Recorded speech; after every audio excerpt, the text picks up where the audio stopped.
ये एनीमे इतनी लोकप्रिय हो गई थी कि पूरे इंटरनेट पर इसे बैन कर दिया गया था। उस समय इसकी लोकप्रियता एक अभूतपूर्व घटना थी। आज तक भी यह बौद्धिक संघर्ष की ऐसी महान कृति है जिसे कोई पार नहीं कर सका। यागामी लाइट को जब डेथ नोट मिला, उसने दुनिया को फिर से गढ़ने की अपनी ये वांग पूरी तरह उजागर कर दी। वह लगातार नोटबुक में नाम लिखता रहा ताकि दुनिया के सभी बुरे लोगों को सजा दे सके, अंत में खुद नए संसार का भगवान बन सके। इस योजना के लिए लाइट ने नींद और आराम सब कुछ त्याग दिया। यहाँ तक कि कक्षा के समय में भी वह नोटबुक में नाम लिखने के लिए समय निकालता रहा। और जब शिक्षक अचानक कोई सवाल पूछते तो वह तुरंत प्रतिक्रिया देता और बेहतरीन उत्तर देता था।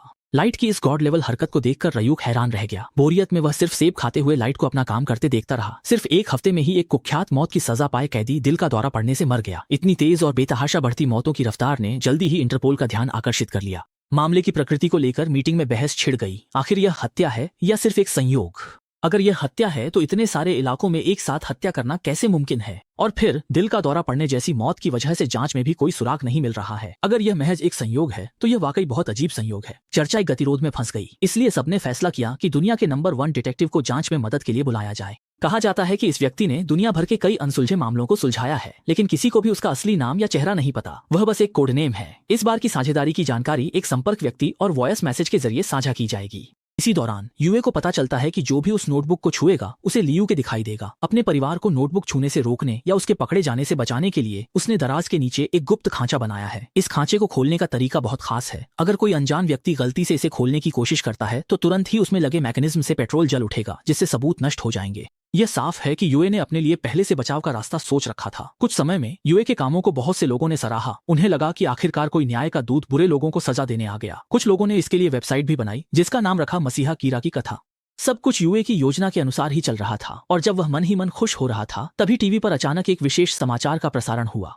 मैं राजदूत हूँ और मैं दुनिया में हूँ।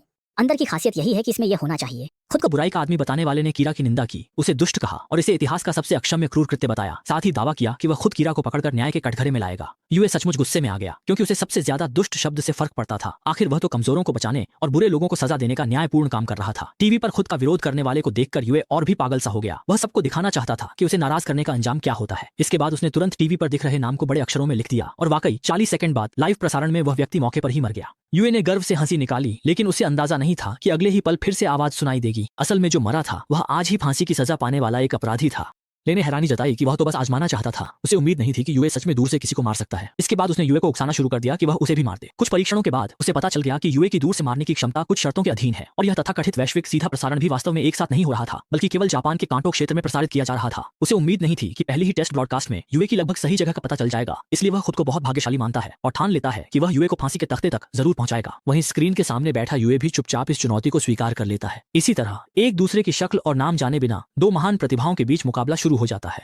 कानों की दिशा हमें 5 अक्षरों की एक अद्भुत और विस्तृत दुनिया में ले जाती है, जहां हर अक्षर का अपना एक विशेष महत्व है।